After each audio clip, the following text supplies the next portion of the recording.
안녕하세요. 방금 소개받은 고주원입니다. 제가 올림픽에 출연했다고 하셨는데 출연한 건 아니고요. 평창 동계올림픽의 개폐회식의 영상 연출을 맡았습니다.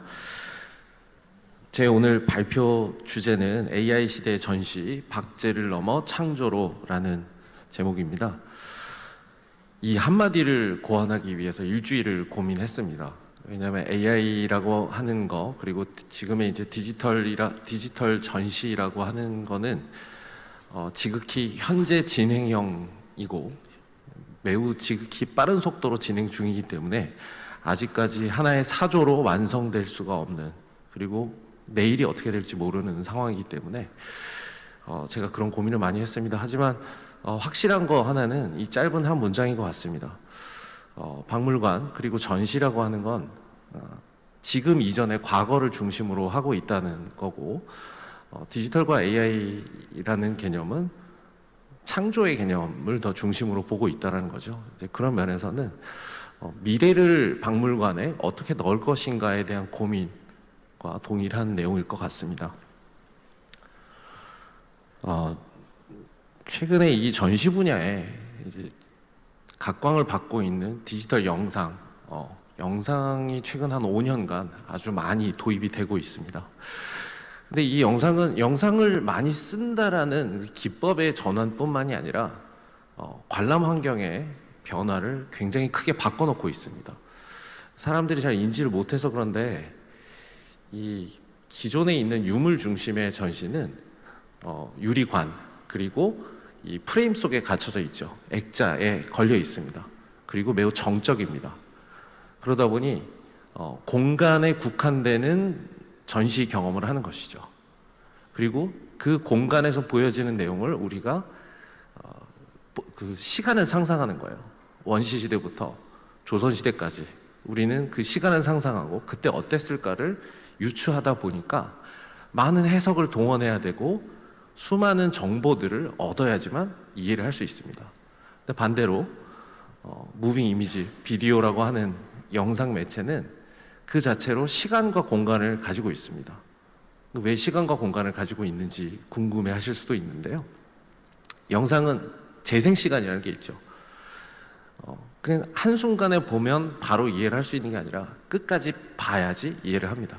그 얘기는 무엇이냐면은 영상은 이 관람 시간을 만든 사람이 결정한다는 뜻입니다.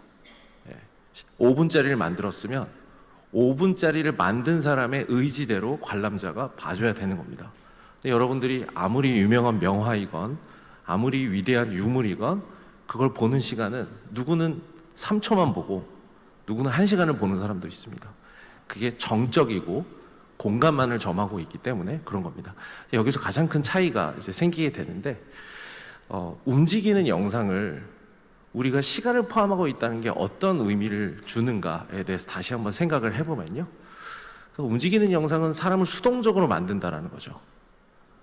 그러다 보니 과거에 우리가 유물을 해석하기 위해서 적극적으로 텍스트를 읽고 누군가의 가이드의 의견을 듣고 그것이 무엇인지를 상상하던 버릇들이 굉장히 소극적으로 변화하고 보는 게 전부다, 내가 본 게 다야 라고 믿는 이상한 습성도 생기는 거죠.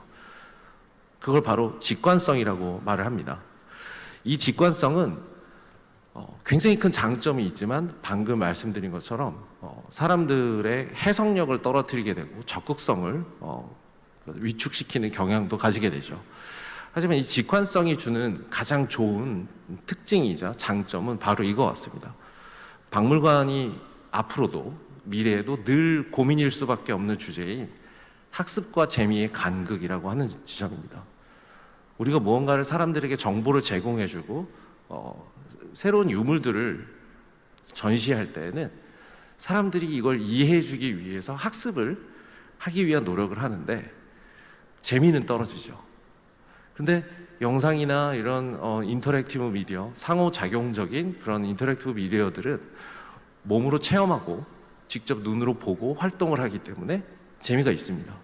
재미에 집중을 하다 보면 학습력이 떨어집니다.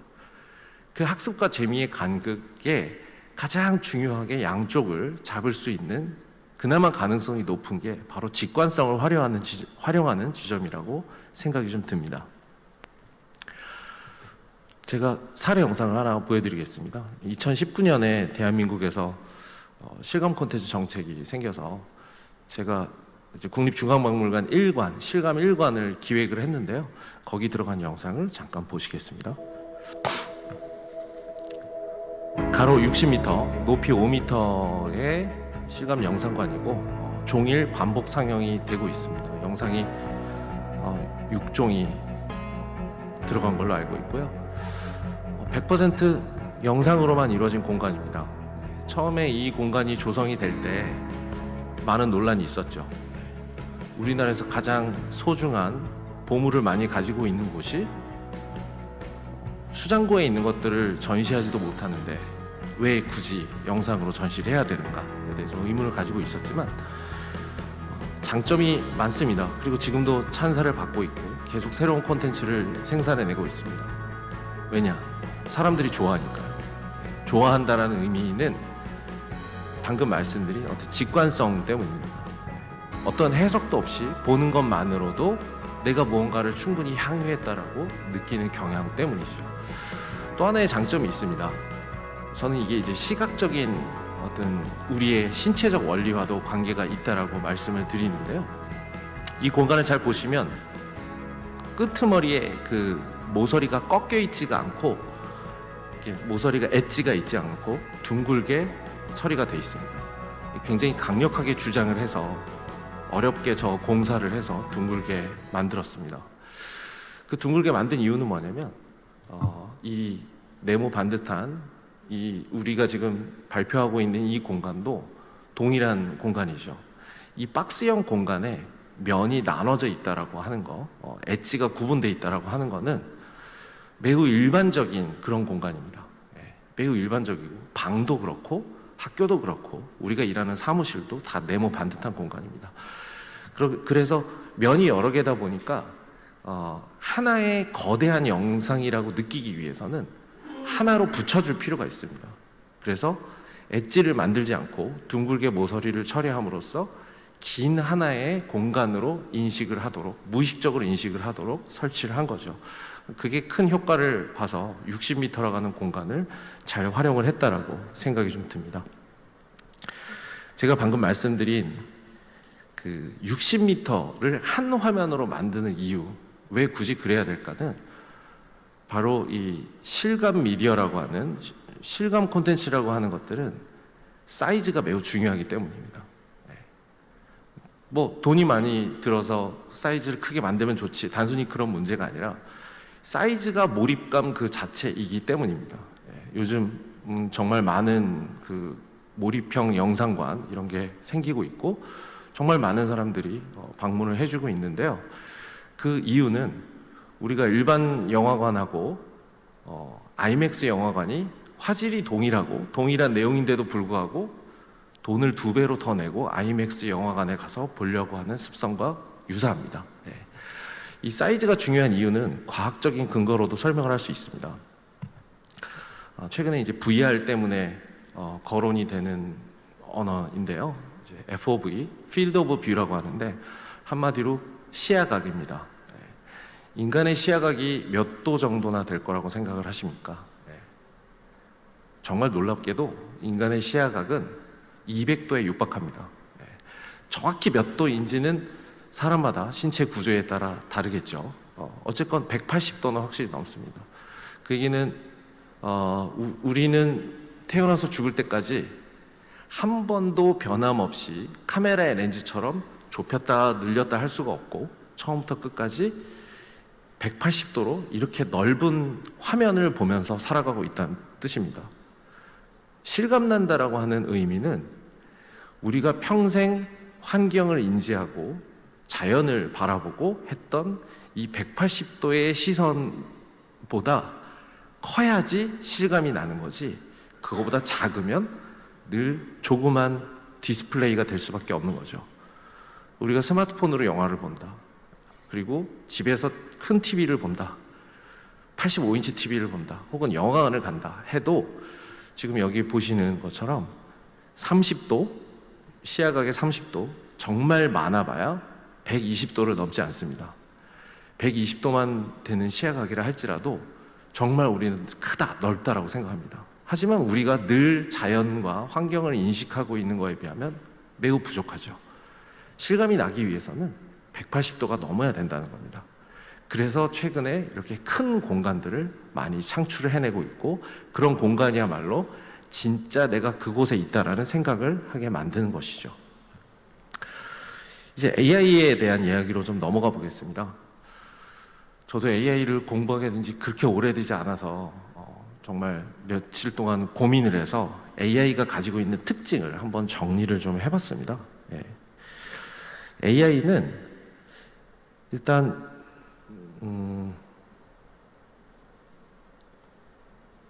잠깐만요.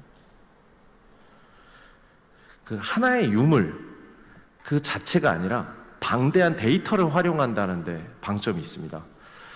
방대한 데이터를 조합하고, 그리고 생성 도구에 의해서 창작을 하고, 그리고 유물의 원형을 변형시켜서 새로운 유물을 창조한다는 특징을 갖고 있죠. 여기에서 중요한 거는 데이터를 모으기만 하고 아카이빙 하는 게 중요한 게 아니라 그것을 통해서 우리가 예상하지 못한 새로운 것을 창조한다는 게 AI의 특징입니다. 제가 좀 좋은 사례를 또 비디오를 하나 가지고 왔습니다. 이미 이제 AI의 초기 단계였던 2018년에 미국 로스앤젤레스의 월트 디즈니 콘서트 홀에서 이루어진 프로젝션 매핑 콘텐츠고요. 월트 디즈니는 이제 저기에 미국의 예술대도 갖고 있고, 거기에 음악대가 콘서트홀에 이제 또 존재하고 있죠.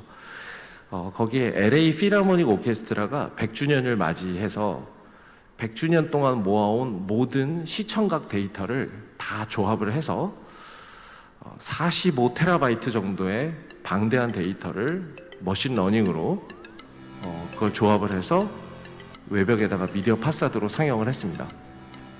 여기에는 하나의 음악을 연주하는 여러 개의 이미지, 또 동일한 내용을 다르게 표현하는 것들, 이런 것들이 동시에 조합이 되고 섞여지겠죠. 한마디로 100년이라는 시간을 하나의 데이터로 압축해서 하나의 결과물을 얻어내는 겁니다.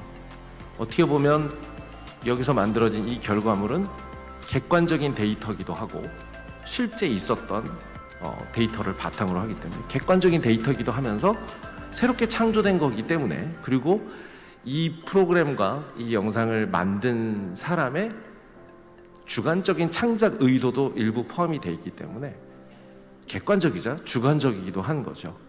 그리고 우리가 보는 것은 영상이지만 결과물 자체는 어쨌건 AI가 만들어내서 사람이 직접 한 땀 한 땀 만들어낸 일반적인 CG와는 또 다른 결과물이라는 겁니다. 그게 가장 중요한 특징임을 알려줬고, 시간을 축적하고 방대한 데이터를 어떻게 활용하는지, 그걸 문화예술적으로 어떻게 향유할 수 있는지에 대해서 보여준 좋은 사례라고 생각이 듭니다. 그럼 AI로 만들어진 콘텐츠들의 좀 다른 것과 다른 좀 특이 지점을 한번 설명을 해보도록 하겠습니다. AI의 특징 중에는 창작자의 이데올로기를 배제한다는 특징이 있습니다.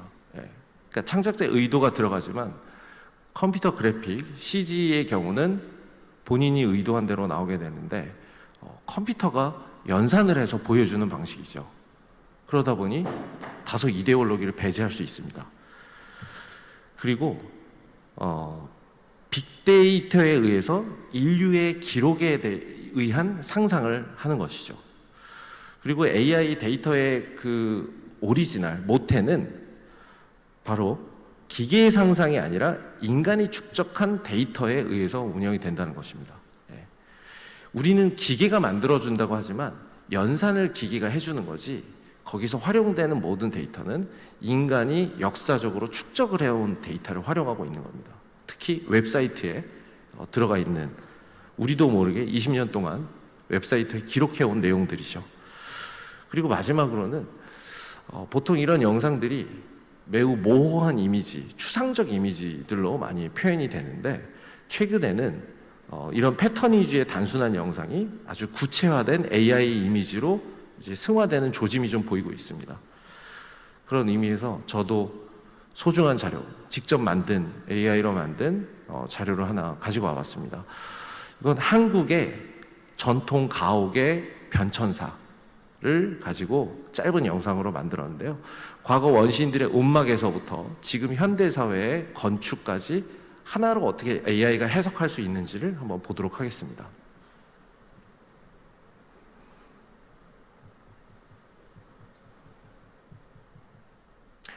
수많은 가옥의 데이터들을 넣고 그걸 시대별로 분류를 해서 순서를 맞춰주면 이렇게 해서 하나의 이미지에서 바로 직관적으로 변천사를 알 수 있습니다. 컴퓨터가 이렇게 의도한 건 아니고 인간이 의도해서 맨 마지막에 미래에 관해서 상상을 하도록 했지만 결국은 우주로 가고 우리의 미래가 무엇이 될지 역시도 AI가 예측을 해서 내놓을 수 있는 거죠. 그럼 마지막으로 우리의 오늘의 주제인 AI와 바다에 대해서 한번 이야기를 해보겠습니다. 아까 앞서서 발제자분도 설명을 해주셨지만은 바다는 우리가 늘 접하고 잘 알고 있다고 생각하지만 우리에겐 굉장히 미지의 세계입니다, 여전히. 그리고 앞으로도 그럴 수밖에 없습니다. 왜냐하면 인간은 육지동물이지 해양동물이 아니기 때문이죠. 바다에서 살 수가 없고 우리는 그 끄트머리까지 접근을 못 해봤기 때문인데, 그렇기 때문에 달리 말해서 우리는 바닷속에서 건져온 바다를 얕게 들여다본 부분적인 것만 가지고 그 전체를 상상을 해야 됩니다. 그럴 수밖에 없는 거죠. 이 전체를 상상한다라고 하는 거는 방금 제가 보여드린 과거 움막에서 미래로 향하는 AI 영상이 데이터를 통해서 만들어낸 것처럼 아주 작은 부분의 바다의 부분을 가지고 전체를 상상할 수 있는데 가장 중요한 도움을 주는 도구로서 활용될 수 있을 거라고 저는 예상을 합니다. 마지막으로 그게 어떠한 미래적 의미가 있는지를 한번 생각을 해보도록 하겠습니다. 현 단계에서는 일단 영상을 중심으로 AI와 이런 디지털 전시를 하고 있는데요. 그건 결국 시청각 매체에 지나지 않습니다. 보는 거, 듣는 거에 지나지 않습니다. 하지만 방금 제가 지속적으로 강조한 것처럼 AI는 이 수많은 데이터에 의해서 인류가 축적한 데이터를 다 활용을 할 수 있기 때문에 향기, 온습도, 그리고 그 인간이 느끼는 어떤 그 기묘한 어떤 분위기들을 데이터를 창출해낼 수 있는 기능도 분명히 가능합니다. 우리가 최고의 전시는 시청각을 넘어서 오감을 전체 활용한 전시라고 할 수 있는데요. 이 오감을 활용하는 전시를 만드는데 AI가 가장 크게 기능을 할 수 있다고 생각을 합니다. 이러한 창작 방법은 전시를 보는 방법을 변화하는 데 그치는 것뿐만이 아니라 전시란 무엇인가에 대한 질문을 송두리째 변화시킬 것이라고 생각을 합니다. 그리고 이제 우리는 박물관 그리고 전시가 이제 과거를 연상하는 데 그치는 게 아니라 마치 그곳에서 당시의 경험을 똑같이 재현하는 데 목적을 두어야 된다고 봅니다. 근데 이러한 현상은 최근 실감 영상 콘텐츠의 이제 급속한 확산을 통해서 확인이 되고 있는데, 현 시대와 동떨어진 과거 유물을 텍스트를 통해서 연상과 해석을 하는 방식에서 보고 바로 이해하는 직관성이라는 측면으로 다가가야 될 거고요. 이런 전시의 변화는 아마도 유행에 그치지 않을 거라고 생각을 합니다. 왜냐하면 박물관이 과거 지향적이었다면 이제 궁극적으로 우리의 미래의 박물관을 만들기 위한 현재의 유물을 창조하는 역할도 앞으로 박물관 그리고 전시가 해야 되기 때문입니다. 경청해 주셔서 감사합니다. 네.